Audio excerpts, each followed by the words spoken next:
Hello, this is Fiona, host and regular GM for What Am I Rolling? Just a quick content note here about this episode's one-shot of Call of Cthulhu. Call of Cthulhu is a horror role-playing game inspired by the Cthulhu mythos from the works of HP Lovecraft. Now, many folk know that HP Lovecraft was, himself, an incredibly problematic figure. And I wanted to make it clear on this podcast right at the top of the episodes that here on this podcast we do not condone any of his views or beliefs. The Call of Cthulhu RPG is inspired by Lovecraft's work, and as such, we could say we take this inspiration and use it to create stories which do not contain these views or these beliefs. But we must acknowledge, and I do so here for the record, that Lovecraft was, undeniably, a racist, anti-Semitic, a misogynist, and many more things besides. And honestly, sometimes you cannot separate the art from the artist, and I think it's important to acknowledge that in some way. I also want to put in some content warnings for the scenario that we are playing in this one-shot. Content warnings for this one-shot include kidnapping, gunfire, stabbings, PDST, violence, gore, body horror, dead bodies, and supernatural horror. Therefore, this episode may not be suitable listening for children, and may not be safe for work listening either. You have been warned, and thank you for listening. I really appreciate it.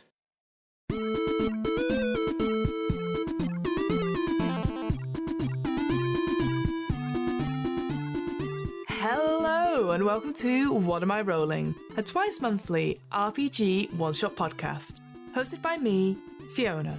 This week, I'm joined by my friends Sam and David for Call of Cthulhu, a horror role-playing game inspired by the Cthulhu mythos.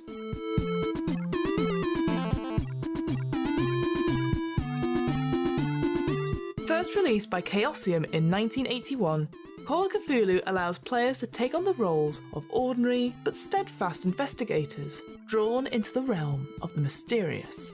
They may travel to strange and dangerous places, uncover foul plots, and even encounter some sanity-blasting entities, monsters, and insane cultists. Within strange and forgotten tomes of lore, players may even discover revelations that man was not meant to know. Revelations that may very well decide the fate of the entire world. You can find out more about Call of Cthulhu and other Chaosium RPG products on their website. That's www.chaosium.com. I'll add links to it on the What Am I Rolling website and in this episode's show notes.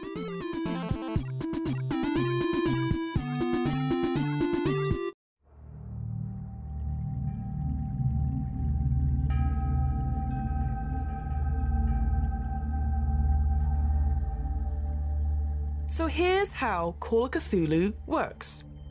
Call of Cthulhu makes use of Chaosium's basic role-playing system with special rules for sanity. The key thing to remember is this. Players use percentile dice with results ranging from 1 to 100 to determine success or failure of their actions. Every player's stat is intended to be compatible with the notion that there is a probability of success for a particular action, given what the player is capable of doing. For example, a player may have a 75% chance of being able to track footprints leading away from a crime scene. This is represented by having the number 75 in the tracking skill. Therefore, rolling a number equal to or under 75 would yield a success in this example. Rolling half or less under the skill level, so in this example 37 or less, is considered a hard success. Rolling a fifth or less of the skill level, so 15 or under in this example, would be an extreme success, and these may yield some extra bonuses to be determined by the keeper. If the player can justify through their investigator's actions, they can push a failed roll. Pushing a roll allows the player to roll the dice a second time. However, the stakes are raised, and if they fail for a second time, the keeper gets to enact a dire consequence upon that character. Players can, optionally, also spend their luck points to bring the results of the skill check down, point for point, and as a result, change the level of success. Whenever players encounter the horrors of the mythos or come across something mundane yet horrific, they must make a percentile roll against their current sanity score. If they roll over their current sanity, they will lose a greater amount of sanity points. If an investigator loses 5 or more sanity points as the consequence of a single sanity roll, they have suffered major emotional trauma. The player must roll again, and if the result is equal to or less than their intelligence stat, the investigator fully understands what has been seen and is temporarily afflicted by some form of psychosis. When the player fails a sanity roll, the keeper gets to momentarily control their next action as the fear takes hold of them. I don't want to get too bogged down in how to play Call of Cthulhu, as I couldn't do it justice in the time we have, especially the combat rules. However, if you're keen to learn more, the quick start rules can be found for free on the official Chaosium website. That's www.chaosium.com, along with a free solo adventure, Alone Against the Flames, to download and try. There are also some great video guides on some of the more complicated game mechanics of Call of Cthulhu on YouTube, which I will link in the episode show notes. Also, quick spoiler alert here. In this one-shot we are playing Amidst the Ancient Trees scenario, which is found in the back of the Call of Cthulhu Keeper rulebook. If you're planning on playing in this scenario and do not wish to be spoiled, stop listening now and come back when you're ready. One last thing before we begin. Naturally, there are times in this one-shot where the players and myself, mostly myself, get the rules wrong or forget something plot-wise. Whilst we always endeavour to stick to the rules wherever possible, at the end of the day, we all make mistakes. What matters most is that everyone enjoys themselves. So, with all that out of the way, let's play Call of Cthulhu.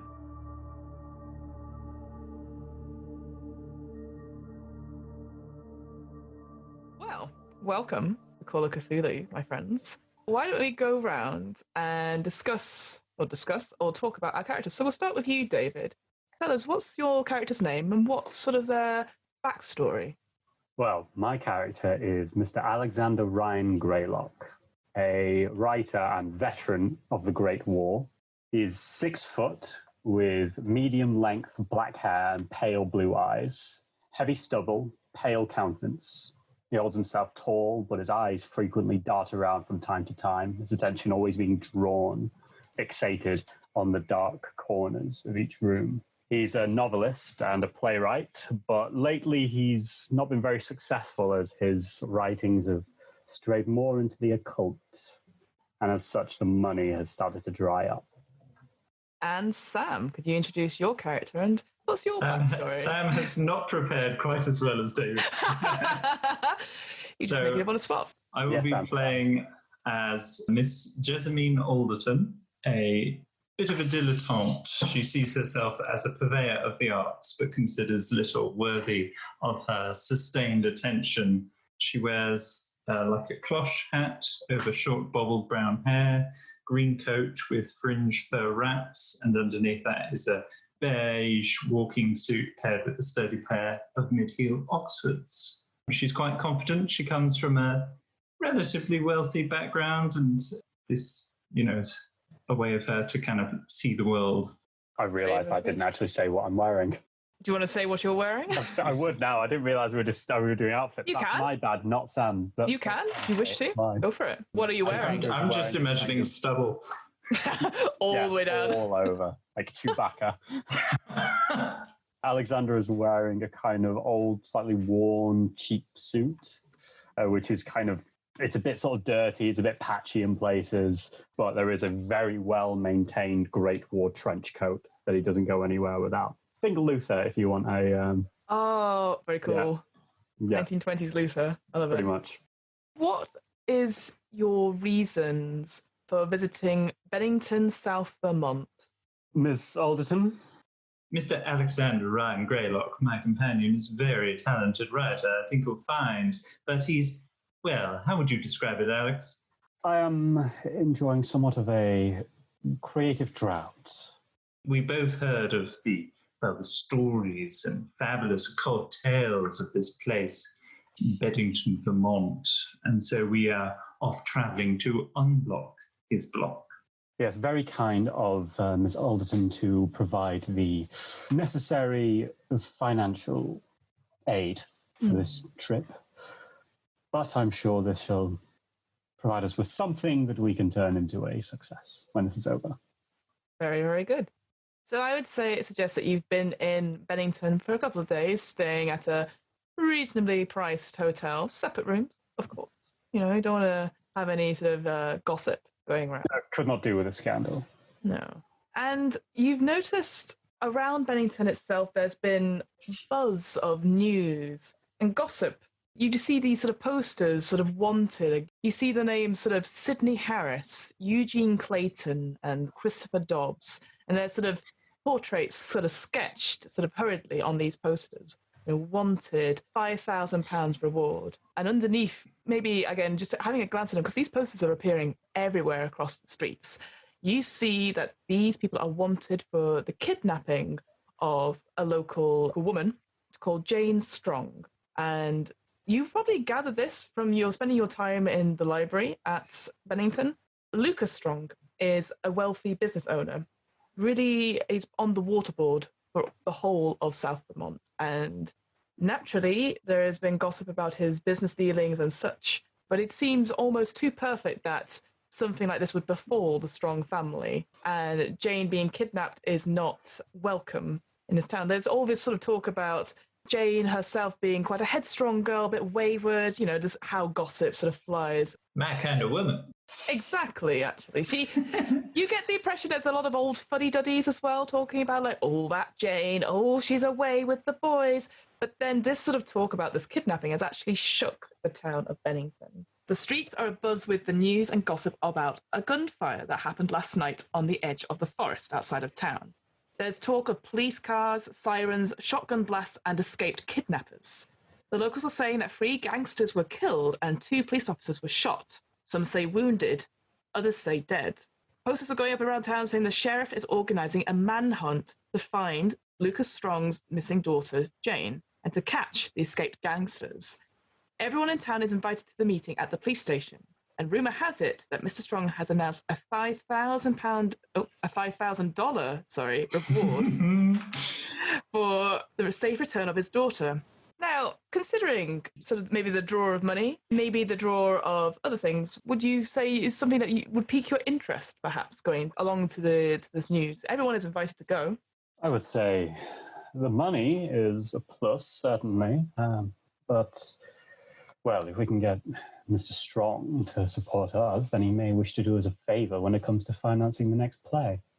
Yes, money is always important, but, story is a story. This should get the old mental juices flowing, my dear. You are very correct, my dear. So, it's 10 a.m. on Saturday, the 20th of June, 1925. And you both find yourselves in the sheriff's office. A small gaggle of people are also there, tightly fitted into the rooms, the sort of the wood paneling going up the walls, the horrible sort of that nasty smoke stain, sort of beige wallpaper or paint everywhere. This place has not seen a good clean for some time. Jessamina, you are like, no thanks. This is a little bit, not beneath you, but definitely like, it's very small town design pattern, as it were. And the police sheriff, Sheriff Jenkins, sort of gets to his podium and says, well, thank you all for coming. You all know why we're here. One of our own, Jane, as you know, was kidnapped by the Harris gang.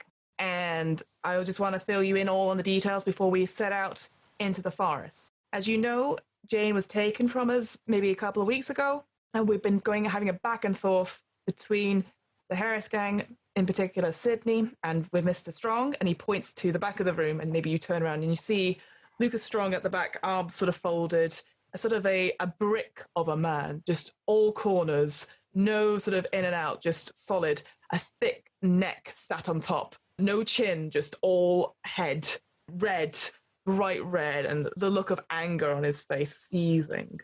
Now, as you know, we managed to secure a ransom of $10,000 as per Sydney's request, and a handover was arranged last night on the edge of town. From what we gathered, certainly from our reports, things were going smoothly until Harris and his men got a bit twitchy. Lead started flying and chaos ensued on both sides. We did manage to kill or at least wound some of his gang, and unfortunately we lost some officers in the process. They seem to have got away, ran back into the forest, taking the money with them. Now, just so you all know, Jane was not here, was not at the scene. We suspect they are hiding out somewhere in the forest, maybe using one of those old cabins, but we don't know where. The idea was that they were going to give us directions to the cabin so that we could go find Jane. Now, obviously, this is an act of emergency. These men are armed, they are dangerous, and now they have a lot of money. We want to get Jane back safe and sound. And the only way we're going to do that is by using all the manpower we can get. We believe they are going to be back at their hideout, wherever that may be. So we're thinking of doing a perimeter of the forest. So we need every man, every woman, be in groups together and just to fan out and start spreading through the forest. Now we understand and we appreciate that the forest is big.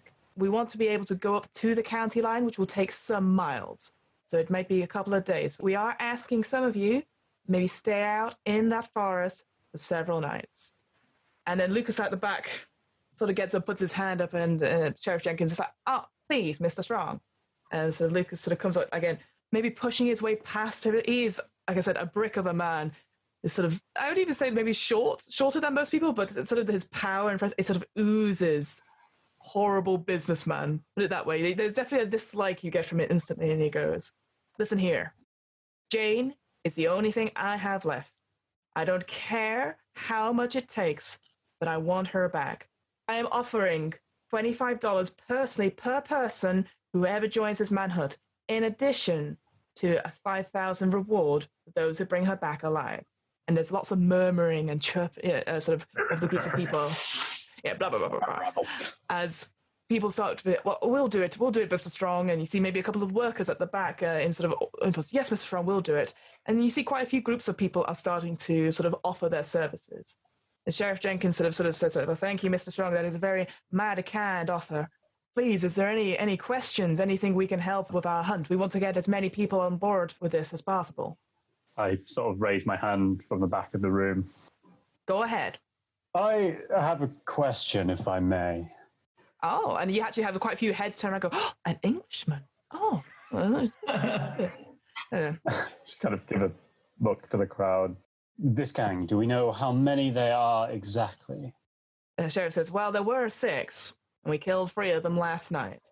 From what I understand, the 3 we have left, there is Sydney, the leader, Sydney Harris, a local boy. Most people here will probably know him. And there's a couple of like nods and sort of like one person spits on the ground. The other 2, we know one is Eugene Clayton, and the other is Christopher Dobbs. As far as I'm aware, only Eugene and Sydney were at the handover last night. We're assuming Christopher Dobbs was with Jane at the hideout to make sure that she didn't run off and just to make sure she was safe as protection. That is what we're assuming. We don't know. Do we have a physical description of Miss Jane? Does she look like her father?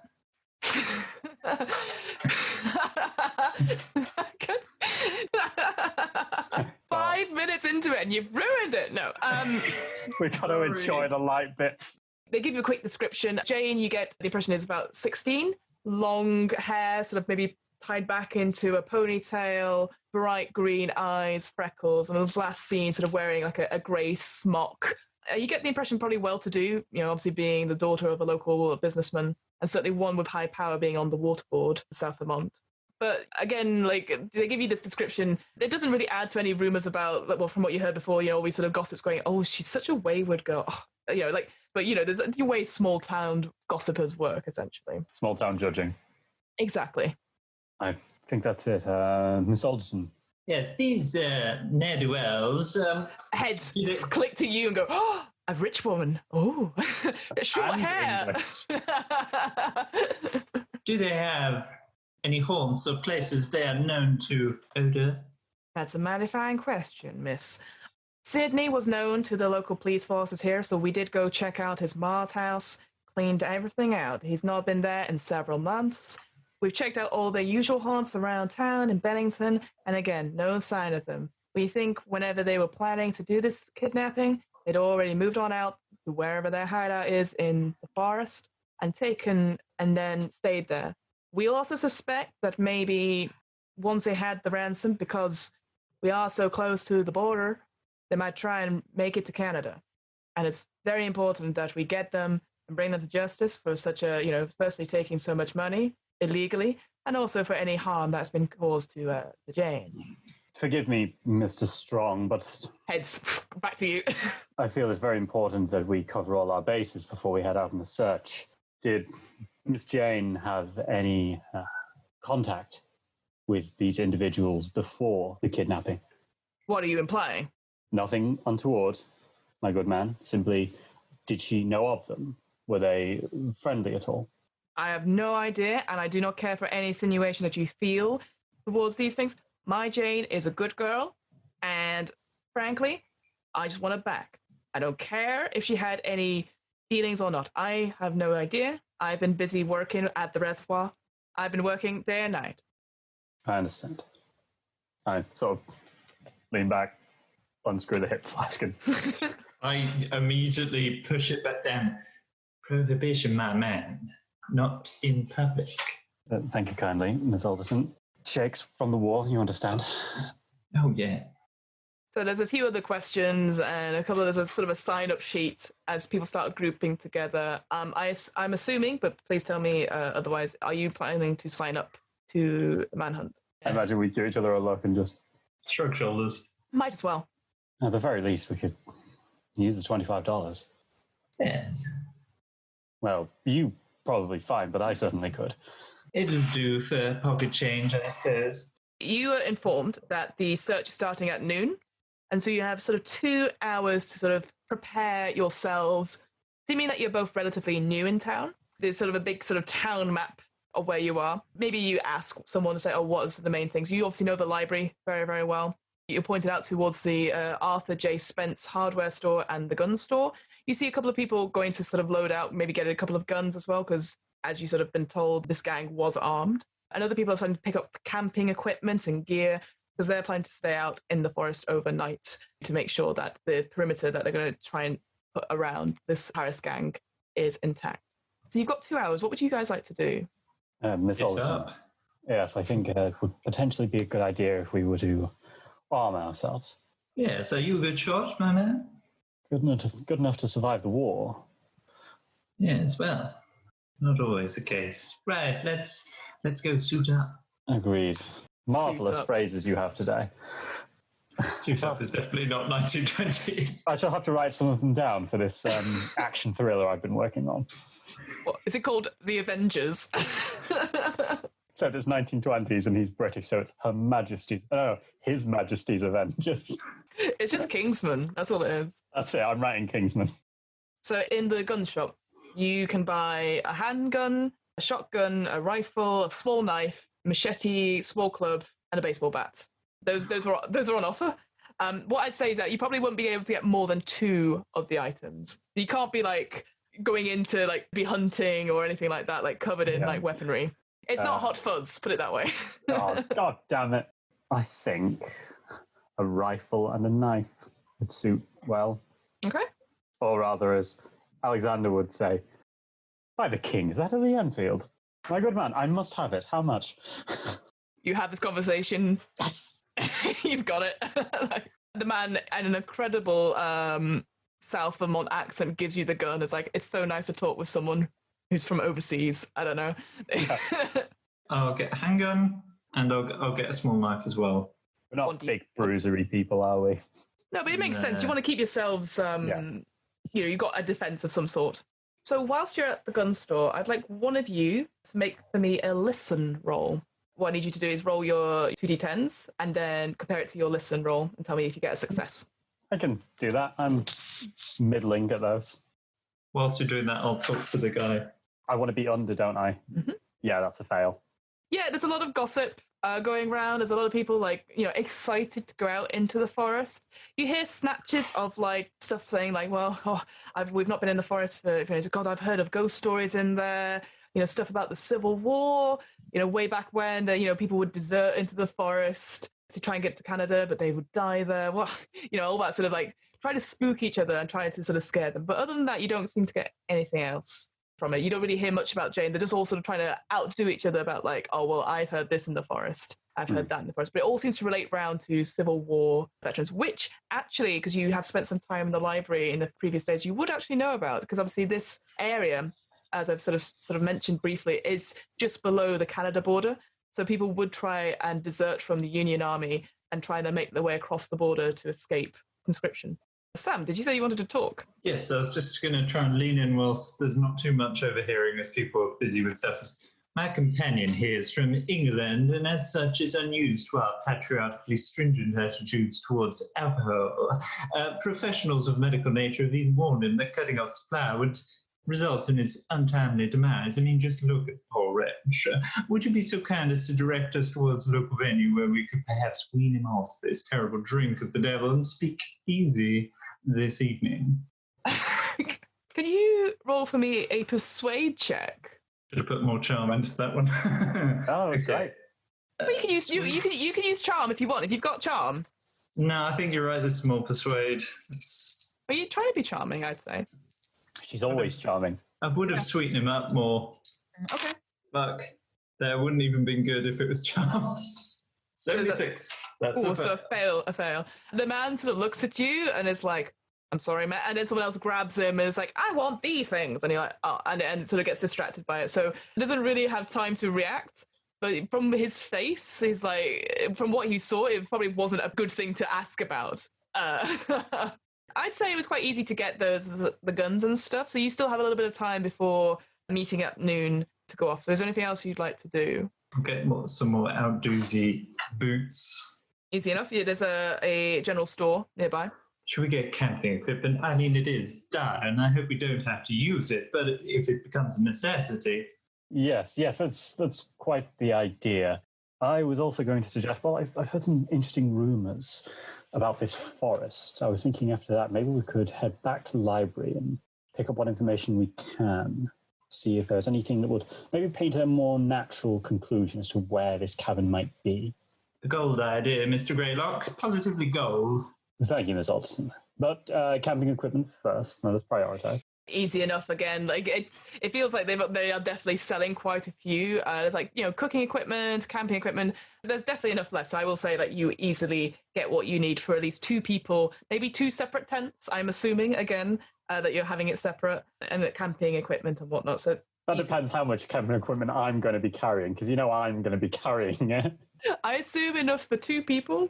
But enough that you are strong enough. Like, I don't know how your strength is. Not like a weedy man. My strength is 50. Oh, you're fine. Yeah. Even at 40, you'd be fine, I think, because it's camping equipment.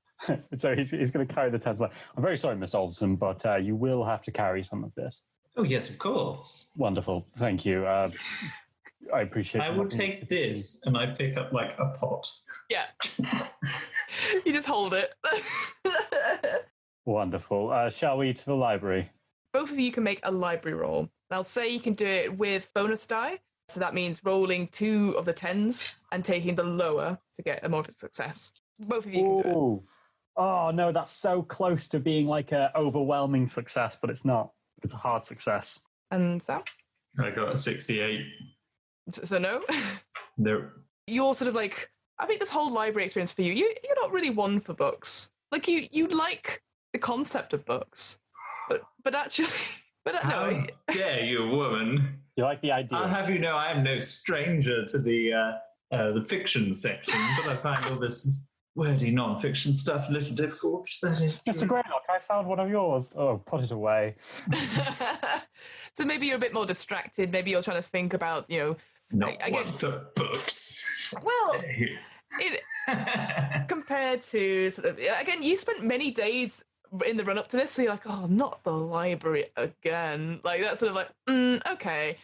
But Mr. Greylock, you do sort of go through the books, and this time instead of focusing on sort of your research projects, you sort of look towards sort of the forest area and see if you can try and find any maps, any sort of what are they called? Is it orientation maps? I guess any sort of like with the sort of the hills and stuff like that. And you do find them. Unfortunately, it is more sort of basic. There's not like here be cabins for you to go and investigate. God damn it!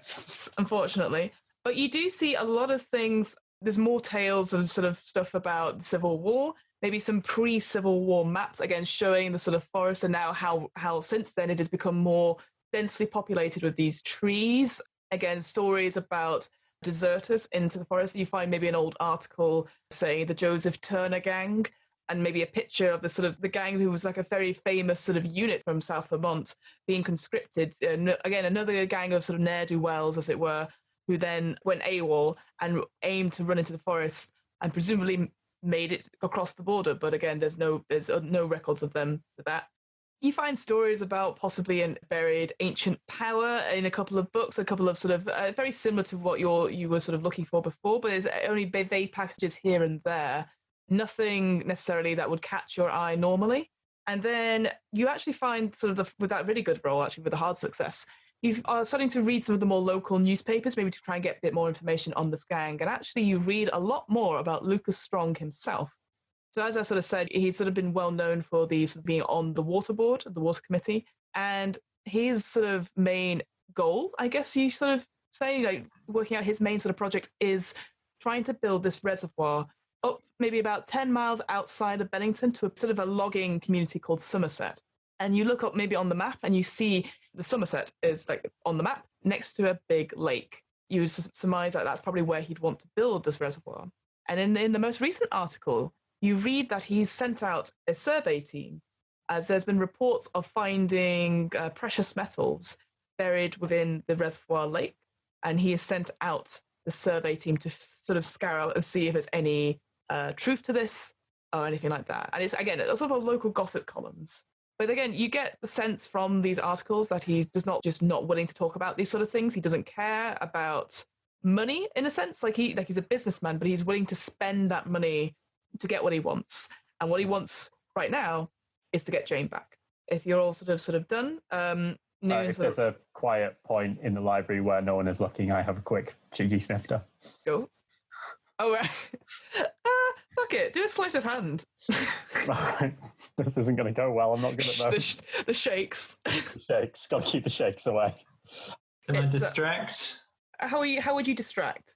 I would kind of spot where Mr. Greylock is going. Yeah. And maybe spark up a conversation with someone there by going, "My dear sir, we are looking for books on the subject of the surrounding area.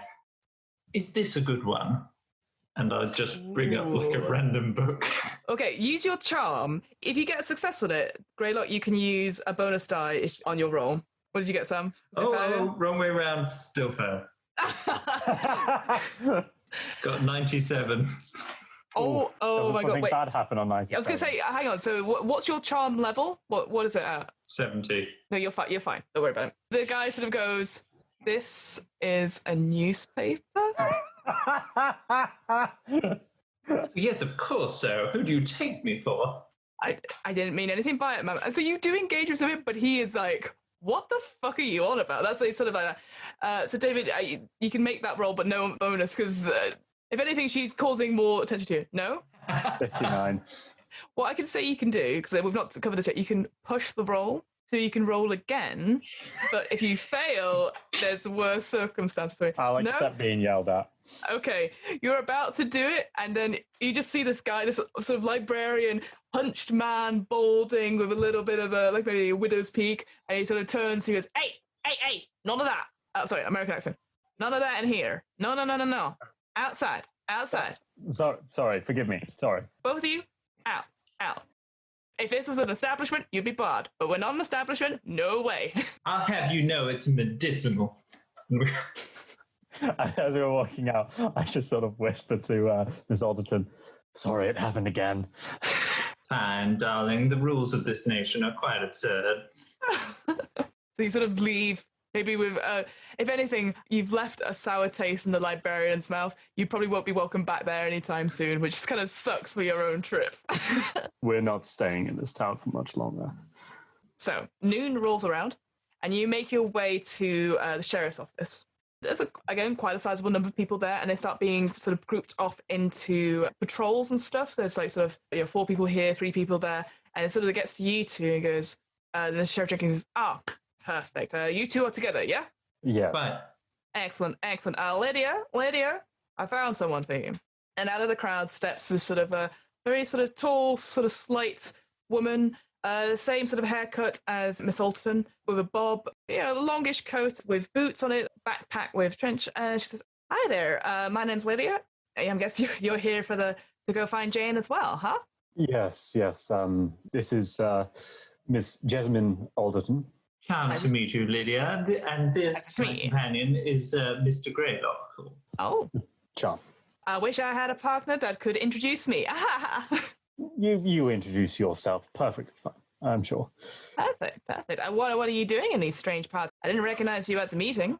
Yes, we're traveling. Well, I'm from over the pond, as you would say, or across the pond. What is that charming phrase? Anyway, and we are. Well, I'm writing a new play, and a playwright. Oh my god, I absolutely love playwrights. Oh, thank you, Miss Lydia. Very kind of you. And Miss Alderton is. Anything I've heard of?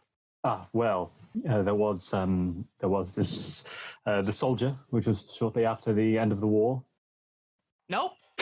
Well, it was in London. You may not have been over there. No, I have not. No, but I aim to travel one day. I too am a writer of sorts. I'm a journalist. Oh, not a theatre critic, are you? She sort of does a horrible fake laugh. No, I write on current affairs. I'm here with the Bennington News. Miss Lydia, what does it make of this disappearance? Well, it's quite strange, really. It's strange because I know Sydney, grew up together. And, I mean, I've not been in touch with him for several years. Obviously, I'll perhaps have sort of diverged after the school. But, yeah, I just can't believe he would do something like this. So, at least I thought I'd be able to help in some way. And if I can bring him to justice and write a good story about it, then all the better for me. The two birds with the one, right? Right. And yourselves, do you know Jane? We do not, but when we hear of the young lady of Jane's bold character being put in a place of unrest and unhappiness, we just had to jump in and help. Wow, that's mighty fine. I've gone southern now. I love it. As a mighty fine intention for both of you. Well, I'm honored to be on the search with you. So we, Miss Lydia, I do apologize. I've forgotten your surname entirely. Oh, it's because I didn't mention it. My name is just Lydia Smith. Miss Smith, thank you. Oh, Lydia's just fine. Yes, of course, Miss Smith. Right. and so the sheriff says, all right, Lydia, Mr. Greylock, Miss Alderton, can you follow me? And you go sort of towards the edge of town next to where the shoot site is. You sort of get there, and it is about, I'd say, 100 feet from the edge of the town to the forest itself. And getting there, you instantly see that this was definitely where the shootout happened. You can see in the trees, on the tree line, there are bullet holes that have been shot into it. There are bullet casings, shotgun shells littering the floor. There's even a couple of blood spatters closer to the town, which you suspect is where the police officers got hit. Obviously, body's no longer there. And definitely scuff marks in this dried dirt. And he goes, well, this is where it is. This is where it happened. And he sort of points into the trees and he goes, what I need you guys to do, as one of the first search parties out there, I want you to follow the trail if you find one, but basically head towards a northeasterly direction. Maybe get to the county line, and then if you've not spotted anything, come back in a couple of days. Hopefully we're going to just send more and more people out in sort of steady streams so that they won't be able to sneak past us or double back if they try to. But also we have people, we've asked the other county to come in from the side as well. Just stay safe out there. The forest itself, obviously, whilst it's all right in the daylight, obviously at night, they got them critters. You maybe have a bear or two. Good to see you nicely armed. He sort of points to the Enfield rifle. Just be aware that there are other parties out there. So no trigger-happy guns, all right? No trigger-happy fingers. Of course. Bears, you say? Yes. Anything else we should be aware of? I mean, the wildlife out here, Mr. Greylock. I mean, I know, bears aren't your forte, being a British man and all, but, just be careful, just be safe. What's it say about bears? As long as you can outrun it, then you're fine. I lean over to Jess and go, I'm almost entirely certain that is not what they say about bears. Can I retcon that we bought a lantern and some oil as well? I'll assume that you've bought enough things to stay out. Like supply. But yeah, okay. It's good. It's actually good that you said that. So if you bought camping equipment and cooking equipment, I'll assume you bought light stuff as well, just so you can see in the dark. Yeah. Yeah, it's when you're talking about when it gets dark, and I was thinking, oh crap, did we? Did we do this? No, absolutely. The sheriff is like, all right, well, I'll leave you in the safe hands. Lydia, she's very good at the local knowledge. You've not been into the forest yourselves, have you, Lydia? She goes, no, I'm just excited to be here. Well, great to have you here, Lydia. All right, best of luck. Thank you. Just stay safe, all right? Yes, and you. All right. And he sort of toodles off out of the story, never to be seen again. Wanders off. Once again, I sort of lean over to Miss Alderson and go, is it just me, or is everyone here almost creepily excited about this whole affair? Yes, They're also, it does seem odd. also infernally happy to be doing it. Yeah, it's almost like they know she's okay. Certainly, well, a bit squiffy. Yes. Let's stop whispering before the journalist starts getting... You can see Lydia is writing stuff down in her notebook. Whether or not she's heard you, or maybe she's just making her own notes, it's up to your guys' discretion. Lydia, do you have weapons? Yeah. And she sort of like shows sort of outside. She's sort of concealing a handgun just in case. That's my girl. All right, well, this is going to take both hands. So, Miss Alderson, when it does get dark enough, would you be fine to use the lantern? Absolutely. Excellent. And, now, Lydia, where would you suggest we begin? You know the area better than us, even though you haven't come to the forest before. Well, and she sort of looks around at the crime scene. I guess maybe look for tracks, see if there's any like blood, because obviously they might have been wounded as well. I guess. So that would be an idea. I can have a look around. And Miss Alderson, you were about to say something? It's left my mind. Oh, I do apologise. One of those women thoughts. Ooh. You're making all the sexist comments, not yeah. us. Where is this coming from, V? Anyway. Gentlemen, what would you guys like to do? So you've got the sort of the crime scene. I've basically described bits of it. Obviously, you can look and try and see if there's anything deeper. You could go into the forest a little bit, see if you can find some tracks. What are you guys thinking of doing? Well, I have an idea. If possible, I would like to look around and try and see if I can detect any sort of blood, like leading off when they rushed away, if anyone was dragged or if anyone was walking away wounded, if there's been any sort of blood spatter or whatever. So are you looking for the direction they went or how injured they were or something like that? Direction over injuries. We'll do one at a time, I guess. Sure. So do a track check for me, please. So I'm just trying to find track. Okay, I'm bad at that. Right at the end. Yeah. Oh, 100. Yeah. A critical fumble. Wow. Yeah. Okay. And you can't push on a fumble either. We'll come back to you. I need to think about that one. Miss Alderton, what are you thinking? I guess I'd be looking around and seeing if there's anything that's been left. If this clever girl has left behind maybe some pearls from her pearl earring or something like that as a breadcrumb. Do a spot hidden check for me, please. Oh, I'm good at that one.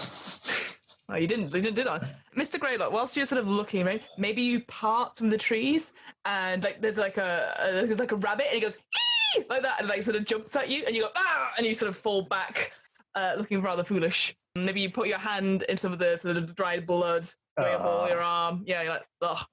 You look quite foolish in front of your friend and this journalist who's writing everything down. What did you get, Sam? Just missed, so I had to get under 40 and I got 46. So what you can do, you can push the roll, which means obviously rolling again and taking that result. If it's worse, then I have some dire consequences for you.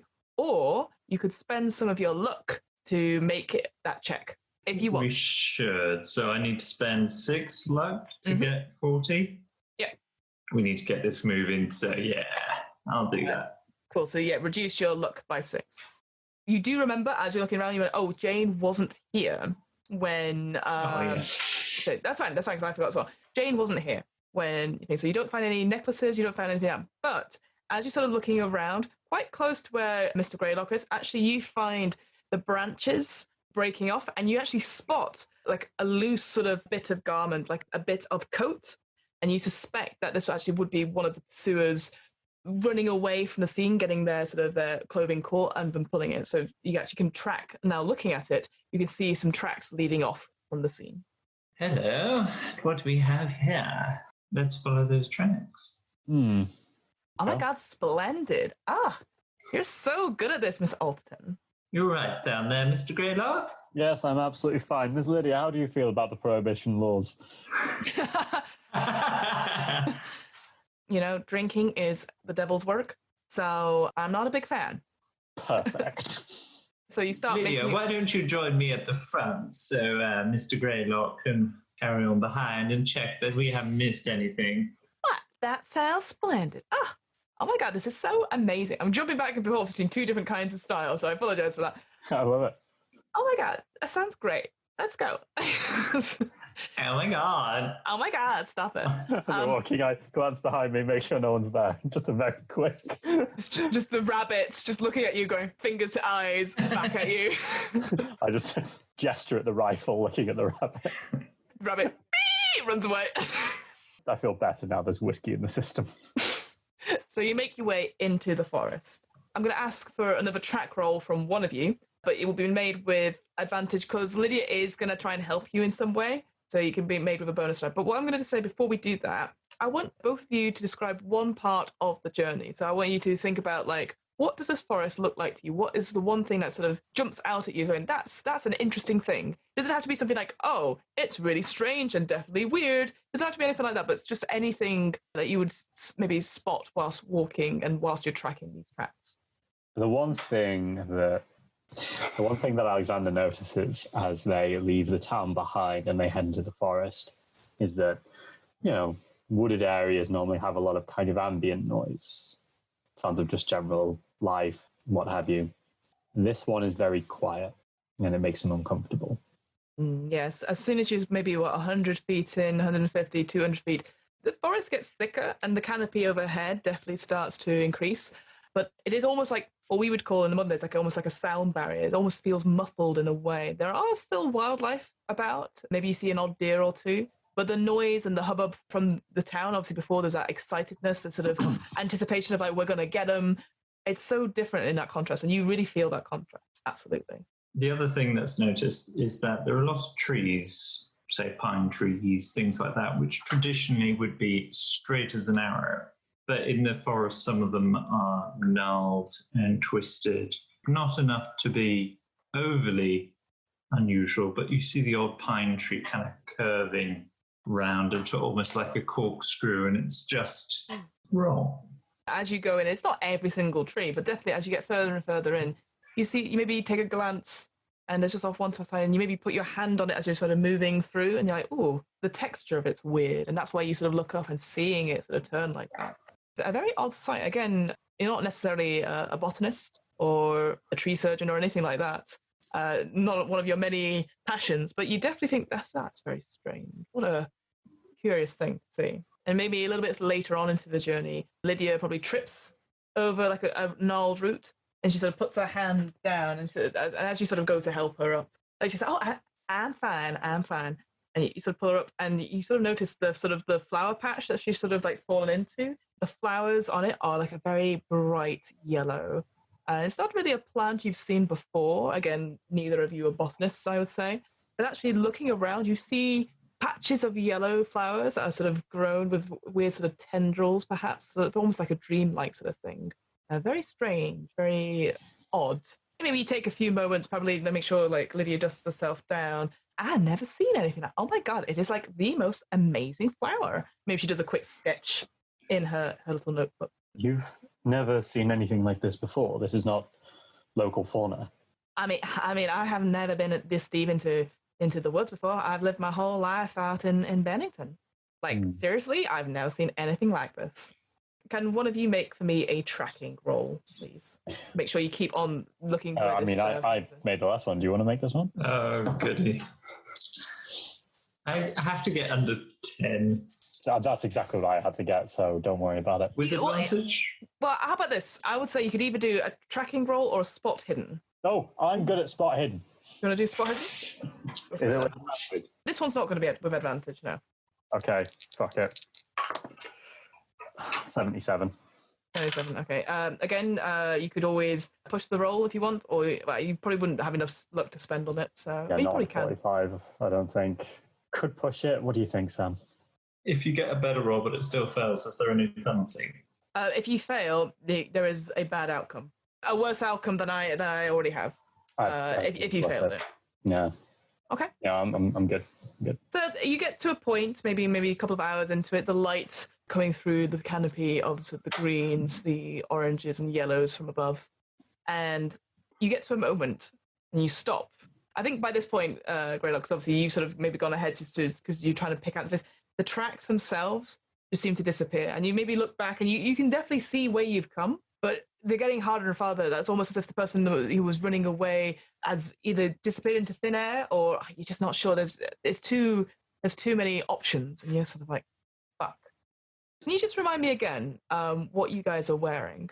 Yeah, kind of cheapish, kind of worn suit and a well-maintained Great War trench coat. What colour? That's a good question. What colour were they? I think they weren't they that kind of traditional sharp green? Miss Alderton? Beige cloth hat over short brown bobbed hair, green coat with fringe fur wraps, and like a beige walking suit. Predominantly greenish for both of you. Yeah.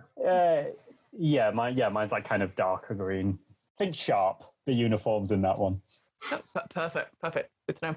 Lydia herself, and because I've not really described that too much, she's wearing sort of the short cut hair, but it's wearing sort of it's one of those like 1920s like ladies where they have like the long slacks, the sort of sharp trousers and a white blouse thing, but maybe with a coat over the top, sort of the whites and the greys and stuff. So I guess, from a fair assumption, you guys aren't really having standout colours. You're not wearing anything too bright. No. Can one of you make a listen roll for me, please? I'm all right at those. Don't know how you are, Sam. 50. But I'm also 50. I've been making loads of rolls, though, so do you want to? Okay. Should have been you. 76. Actually, no, sorry, I read that wrong. Anyone can make a listen roll. Oh, we all can. That's my bad. Sorry. Come on, David. 80. That's a no. Lydia doesn't make it either. I might push it. Okay, go for it. I think this might be dangerous, so... Okay, go for it. Push it. 35. Success. So maybe you take a quick breather, and like Lydia's again is scribbling in her notebook, and Miss Alderton, you're probably just looking around, like taking in nature, beauty. Mr. Greylock, you take that for a moment. Again, you're still. I think actually this makes sense actually because you are aware of the sudden change in sort of the sound, like the weird sort of like muffling, I guess, or the lack of wildlife. Up ahead, maybe about 100 feet, you hear wood snapping. I immediately just do all the others go shh, and just point towards where I heard the sound from, and just prep the rifle. Lydia will go for her handgun as well, and sort of hold back, and Miss Alderton as well gets the handgun out. I'm going to say, Mr. Greylock, can you make for me a spot hidden roll, please? Yep. That's a 12, so that's a hard success. Very good. There's a moment you see 100 feet away from you. They've not spotted you yet. There seems to be two people. Sort of an older gentleman wearing sort of a plaid shirt with a big sort of cap on with a rifle. A small boy also with a rifle looking round.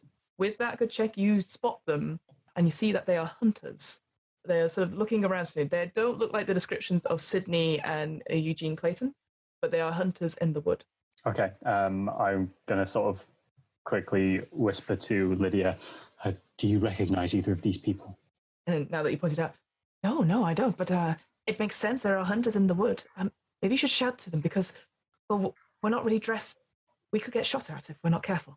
Miss Jessamine, you are perhaps the most personable of everyone here. Hello there. They sort of whip round the boy, and then the sort of old gentleman goes, hello, hi, I didn't see you there. Gosh. Yeah. One of your lot, Greylock. I can never remember the accents. No, they are Canadians, Miss Alderton. They start to come closer. God save the king. They sort of come closer and goes, oh, hi there. Didn't expect to see anyone else out here in the wood. My name's Brian, and this is my son, George.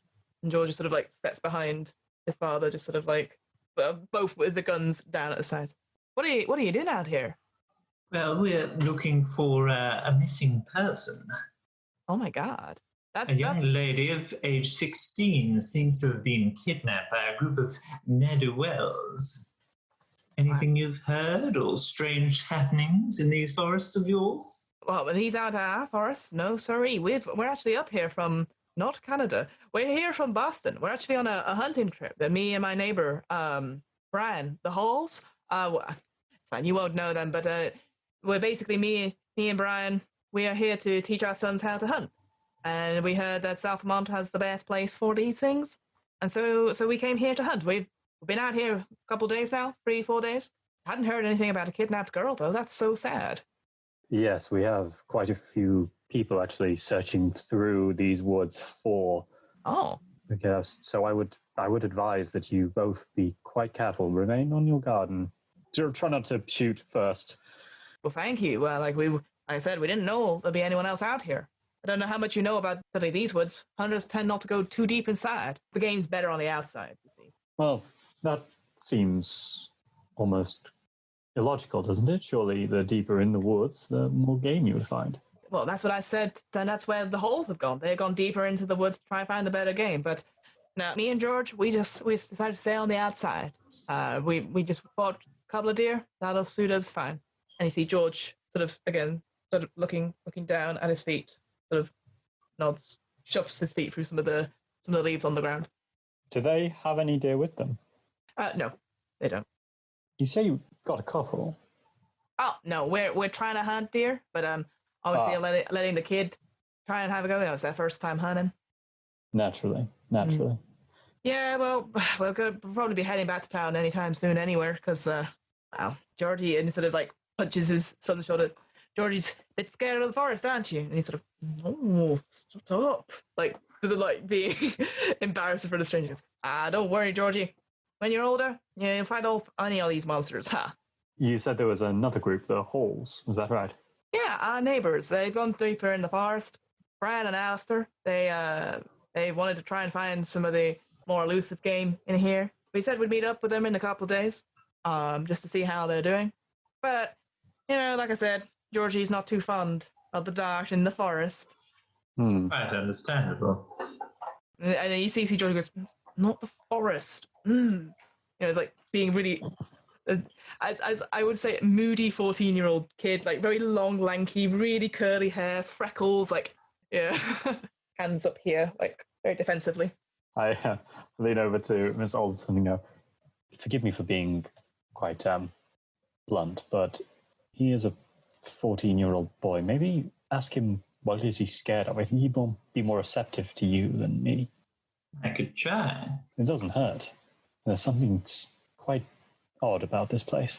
Yes, and I think we need to find this other hunting party. I agree completely. Lydia, your views? She's been writing down everything that's going on this whole time. And she's, oh my god, seriously? Like, this is super spooks. I am totally 100% in. Wonderful. Excuse me, young man. Is there something in particular that bothers you about this strange forest land? Don't like it. Get the weird dreams. Weird dreams? Now, what could that be? Just don't remember them. Just wake up and feel scared. And then he sort of goes, well, Pa has some too. Now, Georgie, don't be telling these people that he's just a kid. Like, you know how it is. You get spooked by staying out and telling yourself scary stories to yourself. Amongst the campfire, you hear things, you see things in the night, seeing things that aren't there. It certainly gives me the heebie-jeebies walking through this place. Maybe go easy on the little boy, and maybe go somewhere a little sunnier and more pleasant next year. She's had a lot of holidays in her life. A well-travelled young woman. I like to see that. I kind of kneel by the boy. Just go, dreams can't hurt you. We all have bad dreams. I do. But you'll be fine. You don't remember any part of them. Anything. Sort of goes, I keep dreaming that I'm drowning. There's black water all around me. I can't breathe. And then something hits me, and he points at his chest, like where his heart is. Something hits me here, and then I wake up. And I don't like it. That sounds terrifying. I'm truly sorry. Fine. I dream that often that I'm stuck in a hole and gas comes down around us. But they are just dreams. They can't hurt you. He takes your words on board. He sort of like again looks down at the ground and he shifts with, but the words have definitely had an effect. And so Alistair is sort of like, well, Thank you. That's very kind of you. But we must be getting on our way. Thanks for the heads up, though. Actually, thinking about it, if you do see Brian, the Hall says, you'll recognize them. Like, obviously, they'll have the hunters. They got guns. But Brian, he's got a big old Texan hat. Massive. He brought it with him to keep the sun out, but obviously we're in the fucking forest. What an Egypt. Well, in which case, let's find the hat and the man who it belongs to. And that's a good point. It sort of like points to Lydia. She's sort of, you can see like she's done several pages, but she just flipped over the page that had the drawing of it. She went, that reminds me, there's some artists here. Yeah, we passed their camp a couple of days ago. They offered in some coffee and tea that we passed on by because obviously we wanted to get to the outskirts. Maybe if you see them, maybe just check in on them. They've been here for several days as well. They probably wouldn't have heard of the hunt for Jane either. And I will say, because I don't think you've mentioned her name, they don't know her name. That was me slipping up rather than they're going, Sure. Could you provide us general directions to both these groups of people? The Halls, they went deeper into the forest, so not so sure. Behind us, but we've been tracking all over the place trying to find these deer.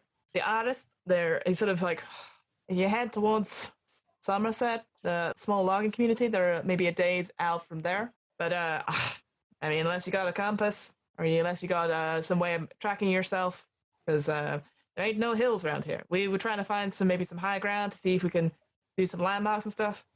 Nothing around here. All trees. Yeah, so there's a little dense around here, isn't it?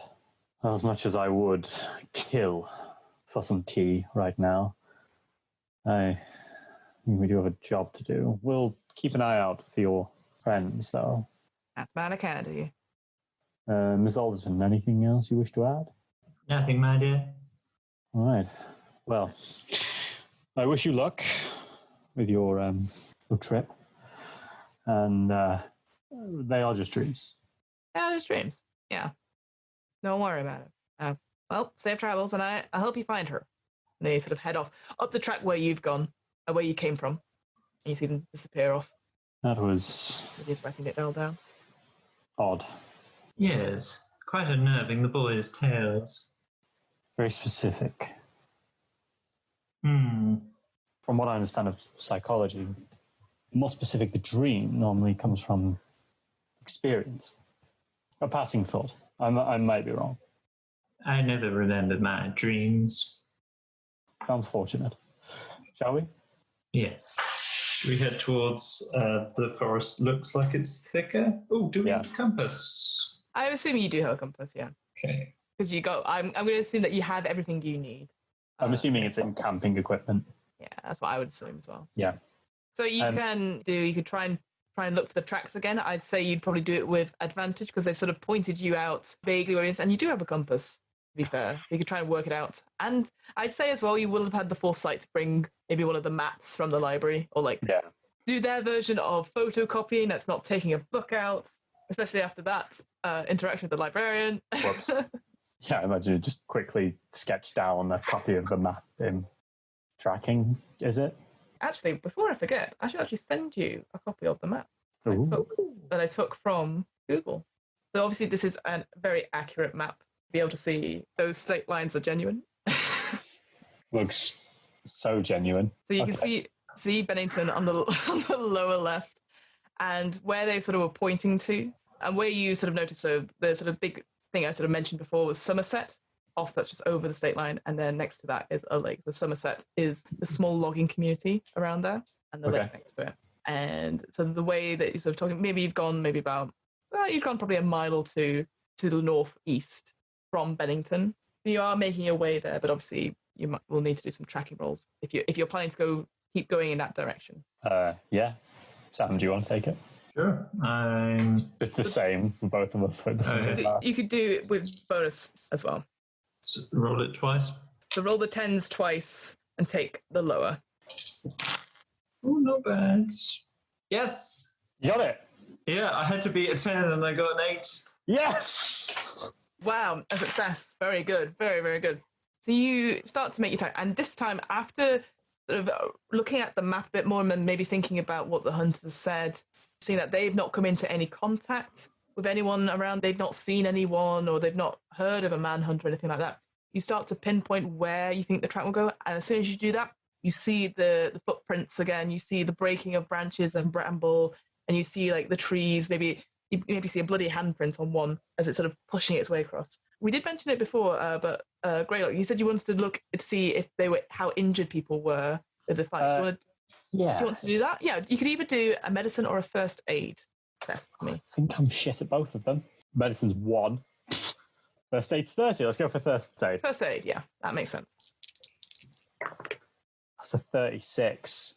It's up to you if you want to push the roll or if you want to use luck. Do we think this is important, Sam?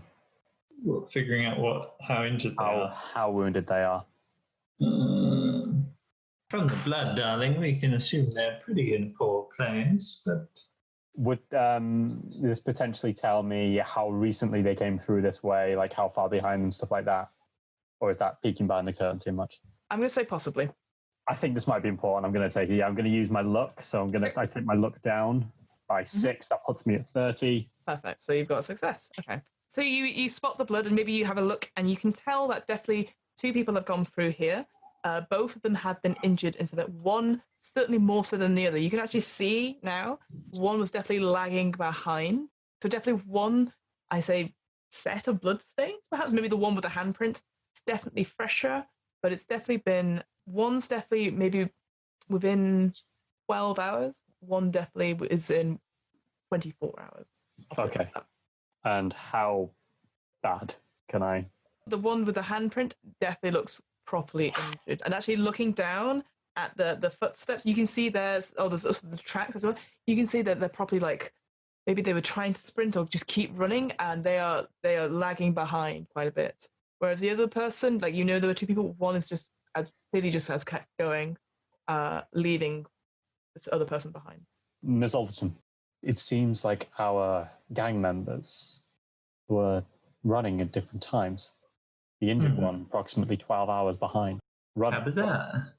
Now, I'm not an expert, but it stands to reason that if someone is running, even if from the police this far into the forest, no doubt to try to escape with his companion, why abandon him now? These are thieves and cutthroats, my dear man. Yes, but they retreated at the same time together, though. That was what we were told, wasn't it? And to abandon him now...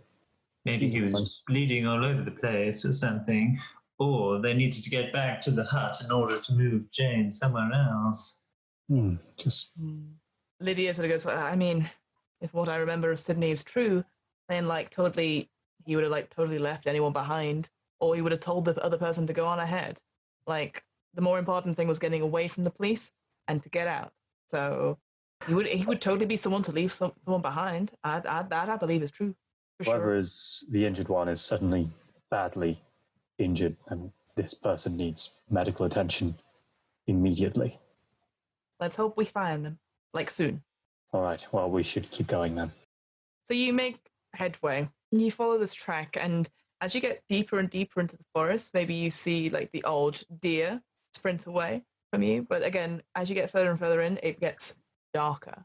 And you pretty much walk solidly for a good 6-7 hours, not coming across, following this trail and noticing that the trees are getting taller, maybe a bit wider, a couple more corkscrew ones, and more of those flowers, sort of the yellowy sort of fauna, starting to carpet quite a bit of the ground. But again, only in patches, and there's sort of the smell of them, the pollen, I guess, pollinating. Again, nothing unusual about that, just it is quite plain. And you get to a clearing, and Lydia goes, well, I guess we could try and set up camp here for tonight. I mean, there's no point turning back. I agree. Miss Lydia, we did not realize that you would be coming with us. We only have the 2 tents. Oh, don't you worry. And pulls out her own. Yeah, no, where were you keeping that, darling? We didn't see it all this time. Just behind my great big notebook. Nah, it's good to be prepared. That's that. What's the Boy Scouts say, huh? Just be prepared. Boy Scouts. Be prepared. Wow. All right. Well, we'll set up the camp, and I think because of the bears, it might be an idea if we take watches throughout the night. That's a very good point. Danger here is always ever present in these forests. Yes, we've quite got it. My bear's afraid of fire. I don't know. I mean, they'll be drawn to the smell of food, possibly. But I think it's important to have some fire so that we can see. I agree. Bears will probably have good night vision. We'll set up a fire. May keep away some of the predators. All right, let's set up the camp, set up a fire, take watches. All right, who's going first in terms of watches? And how long are you planning to sort of do watches? I'm guessing are you gonna get up at dawn essentially, so maybe about 6 a.m. or are you gonna get up a bit later? I think get up for first light. I doubt anyone really wants to sleep in. Who would like to take the first watch? I'll go first. Yeah, I'll go second. Greylock, and then Lydia will do the last watch. All right, so you get sort of to 9 p.m. and you sort of bed down. Do this first. Actually, I need both of you to make a POW roll for me. A what? POW, P-O-W, at the top of your sheet. Oh, okay.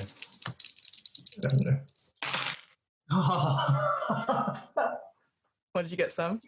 So I have to get under 60. I got 61. I'm going to use luck. Fine. Can I push mine? I got 72. Yeah, feel free. 31. Good to know. And I'll do it the same for Lydia.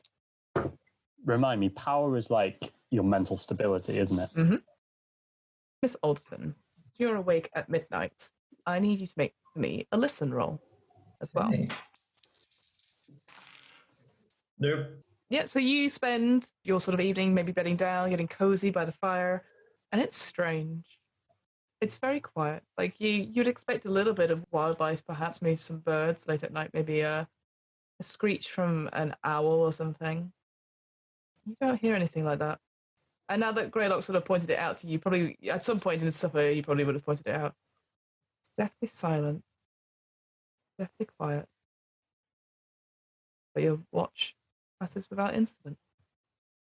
Mr. Greylock, can you do a listen roll for me, please? Okay. No. Nope. Oh, yeah. So again, maybe once your watch is done, Miss Alden, you sort of report saying nothing's there or anything like that. But probably passing on to the fact that, it's really quiet. Keep a lookout. Mr. Greylock, you sort of watching the fire. Yeah, probably having a drink. Probably doesn't help. You listen. Hearing the swill of the liquid sort of against the bottle. Looking into the fire. Keeping it stoked a little bit. Thinking about your book, thinking about the research, thinking about... Well, you don't want to think about that, do you? You start maybe looking, trying to be more on alert, trying to look for anything, and then you start to freak yourself out a bit, seeing shadows that aren't there, made by the firelight spreading on the trees. But you don't hear anything. You don't see anything cause for concern. These are just shadows. They're nothing. Just the old mind playing tricks on you. Then it's Lydia's go. Can someone roll for me, actually? Because I know you've got a D4s out. Can someone roll for me a D4? 1. This game has me questioning if is low bad? Is high good? I don't know. So it's in the early hours of the morning when you hear Lydia go, and you both sort of wake up. Like maybe one of you goes to grab like the handgun and sort of look up, and you see Lydia is startled awake, and the fire sort of died, the embers. It's very early, maybe about 5 a.m. And she's clutching her chest, and like her eyes are totally wide as she's like, oh my God. Right, my dear. What happened? Oh my God, I just closed my eyes for a moment and it's nothing. It's nothing.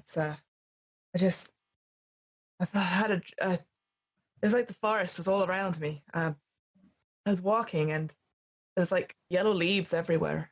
And I kept walking and there was no sound. There was no nothing. And I no wind, no nothing. And I had a sudden realization that everything was dead. And at the end of the path, there was something like a clearing, a yellow light or something. I just heard a snap of a twig and I turned and then something hit me in the here in the chest and I just woke up. This weird path I was following through the woods and I realized I must have been dreaming. Well, this is a whole can of bad business, if you ask me. quite.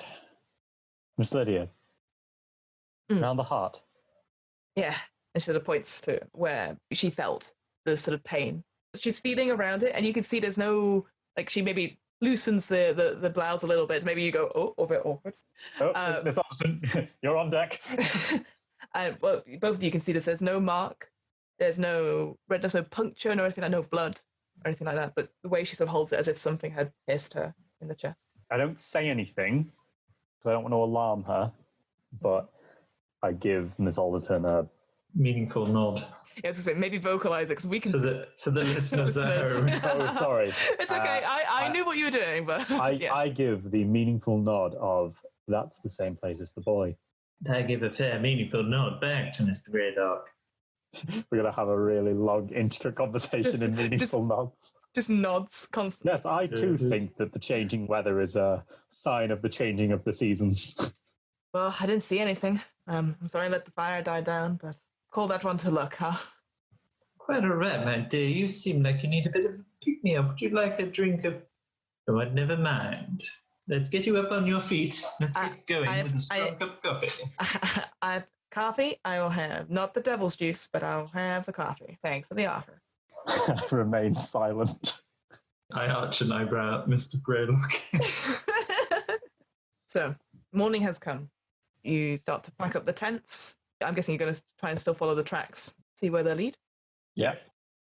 Can someone make another track check for me, please? Your turn, David. 10 or less. Oh, buckle up, kids. Unsurprisingly, it's not a 10 or less. I'll tell you what, also make a spot hidden check for me, but it'll be a hard spot hidden.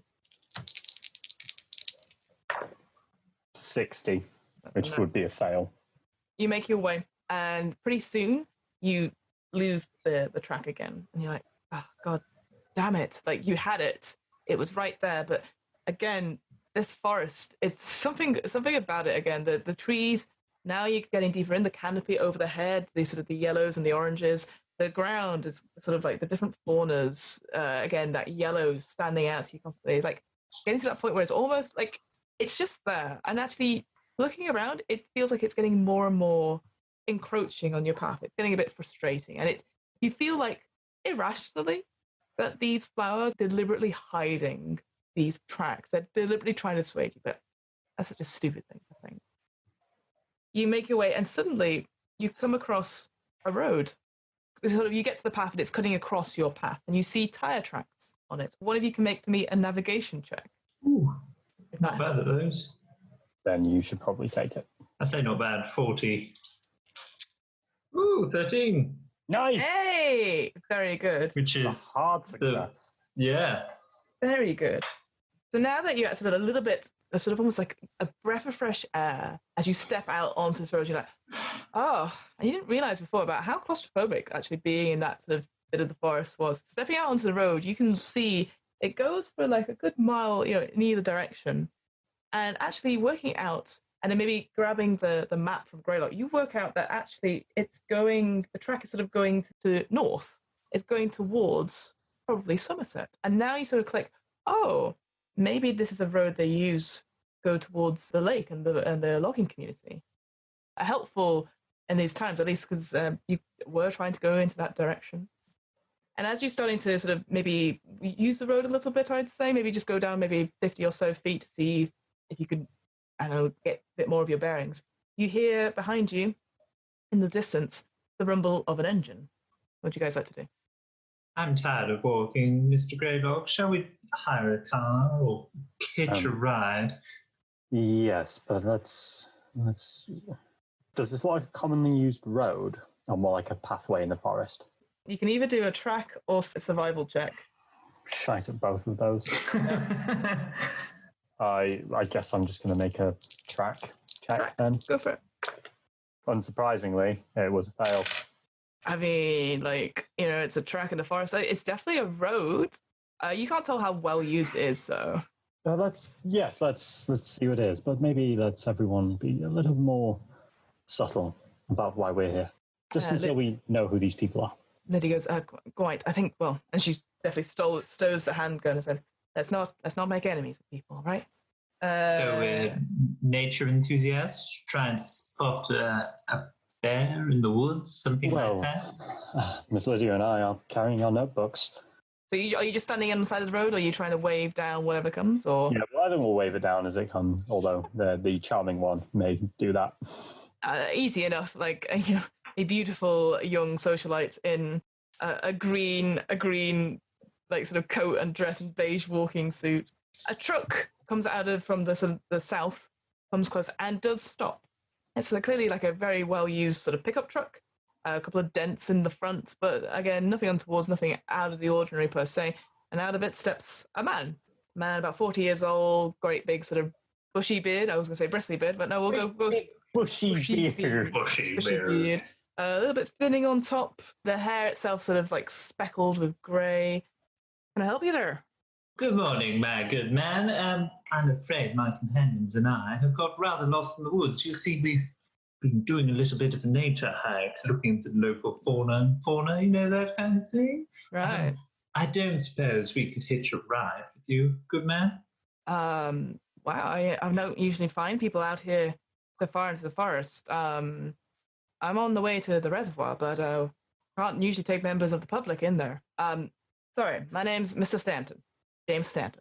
Pleasure to meet you. My name is Jessamine Alderton. This is my good friend, Mr. Alexander Ryan Greylock, and over there, that's Lydia Smith. Right. Well, good to meet you, folks. Pleasure. Sorry, you out here looking at the wildlife? Yes, quite interesting landscapes you have here. Quite fascinating, but as I say, we've managed to get quite lost. If you wouldn't mind taking us back to some form of civilization, whatever form it is, would be most kind, and we won't be any trouble, I can assure you. I mean, look at us. Sort of looks you up and down, and sort of like, I'm afraid I've got a quite important, sort of points back. I've got an important appointment at the reservoir. There's no space in the truck for you, unfortunately, but I could go drop it off and then come back for you. How long would that take? Well, it depends when I get there. There's a lot of unloading I have to do, and then maybe run some odd jobs. Does the truck look full? At a glance, it does, yeah. There's definitely like crates and stuff on the back.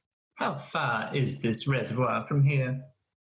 That's about maybe 7-6 miles. You're more than welcome to come. I just don't have space for you right now. So we'd be hanging around here for a good 2 hours or more. So the operative term there is more. Why do we want to go with this man? So we should I'm just tired. I understand, but let's keep it the path. Let's see if he can give us anything that'll maybe clear up the way around here. Any directions to the sort of northeast we're going, isn't it? Mm-hmm.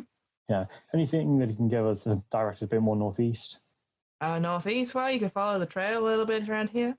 The road's probably the best way for it, but I'd stay out of the forest myself. All sorts of scary things in there. What do you mean? I mean, it's just a forest, right? Right. But like I said, there's like the wildlife, mountain bears, maybe a moose. You don't want to get angry with a moose. Certainly close to the border. They're quite aggressive. Certainly the mothers are of their young. So we can just simply follow this road and that'll take us to the northeast. It'll take you towards the reservoir. That's where I'm going. I'm part of the team there. I've been sent to look it up and to get it ready for the water board. You're part of the group that's been surveying, is that right? Yes, yeah, Mr. Strong sent us there. Yes, Mr. Strong is in fact a good friend of Ms. Alderton here. Oh. Yes, it was quite sad to hear what happened to his young girl. We're trying to keep an eye out as well as doing our own investigations. Sorry, what happened to Jane? Didn't you hear my goodbye? Poor girl's been kidnapped. Wow, that's awful. No, we hadn't heard anything. We've been working day and night at the reservoir. Hadn't heard anything about this. Oh, that's terrible news. Mr. Strong must be very upset. Mr. Strong is your boss, am I wrong? No, you're totally right, but he doesn't have time to come see the site. You see, he leaves that to the foreman. Then we report back every so often. I just went into town quickly to get some supplies. Out of town, sorry, not Bennington, just a bit beyond that. And tell me, did you hear anything about people looking through the forest when you were there? No? Why? Should I have been? No reason. I just, forgive me, I'm, as you can tell, clearly not from here. I just assumed that word might I assumed. Quite fast. Would you just excuse me a moment? Take your time. I turn to Ms. Alderton. Yeah. He just sort of leans back, like looking at all three of you on his face. They said they were taking people from all towns nearby. Seems odd to me, too. Seems more than a little odd. I say we need to go and have a look at this reservoir. I agree. But we're not going to go with him. Let's tell him we'll make our own way. Yes, 7 miles, though. That'll take us all day. Oh, yes, but at least we're not walking in the forest. Lydia sort of says, we'd probably have to camp again. How far are we from the Bennington now? Bennington, you're probably about, I'd say, with that sort of the good check from yesterday, probably about 4 or 5 miles. It's very hard because, again, it's not a straight track because obviously the trees are getting in the way and maybe you've had to go round certain bits and pieces. We could go back to town, hire a car. I'm a pretty good person behind the wheels. Certainly an idea. Would I know whether that's something I could potentially do? It's definitely something you could potentially do, although you've spent a day already out, and the sheriff did say like they wanted to have many people out to sort of tie the net. So if you were going to go out, you could potentially risk them breaking through and trying to get, if they were trying to double back and stuff, you would remember that. I take out the compass, Mm-hmm. sort of point it further up the road to see that it's lining up north correctly. Mm-hmm. It is. Yeah, okay. Yeah, off and on, because it sort of goes up. North. It's doing the thing that compasses do. Yeah. All right, well, why don't we keep going the path we are? We know where the reservoir is, and we can just head that way. We do still have work here. Mr. Greylock, as always, who have a very sharp view of these things. Yes, let's keep going. Thank you for your time, Mrs. Stanton. Pleasure. In your work. Very kind. Are you sure? You just have to wait a couple of hours. I can come back for you. I think we'll make our own way. Who knows? We may come across something interesting yet. That'll be interesting. I'll let the foreman know. If you make it to the reservoir, there'll be a gate. Ask for Carl White. And that's your foreman, is it? Mm-hmm. And keep your eyes out for that young cookie. Oh, I will. Sorry, you said that she was missing. Oh, yes. 2 weeks. Wait, did she just up and leave, or? Honestly, we're not sure. Well, we'll keep an eye out for her. I mean, the wood's a no place for a young girl. Oh, and one more thing. You're a local man, am I correct? I don't suppose you've seen Sidney Harris? Who's that? Eugene Clayton? Oh, I think I saw some posters, right? There's some in Woodford. Wanted posters. I recognize the name. I've never met them myself. Why? Are they out in the forest? Who knows?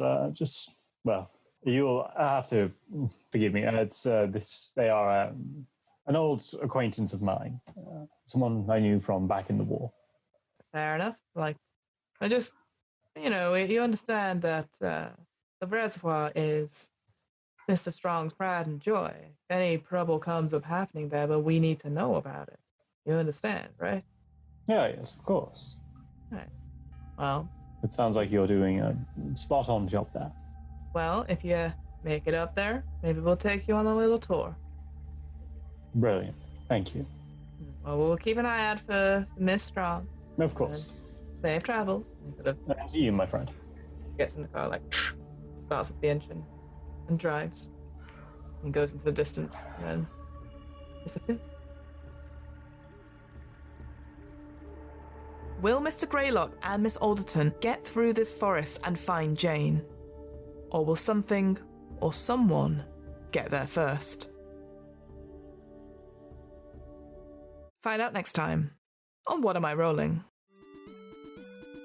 The What Am I Rolling podcast was created, recorded, and edited by me, Fiona Howat. This episode's players were David T. Cox and Sam Robbins. This episode's RPG was Call of Cthulhu, a horror role-playing game by Chaosium.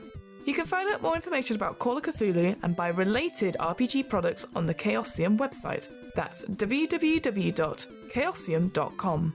The theme music was 8-Bit March by Twin Musicon of twinmusicon.org, licensed under a Creative Commons 4.0 license. If you want to find out more about the podcast, check out the website. That's www.wairpodcast.com. Finally, follow the podcast on Twitter and Instagram at WAIR_podcast for the latest news on upcoming episodes. And remember, adventurers need not apply.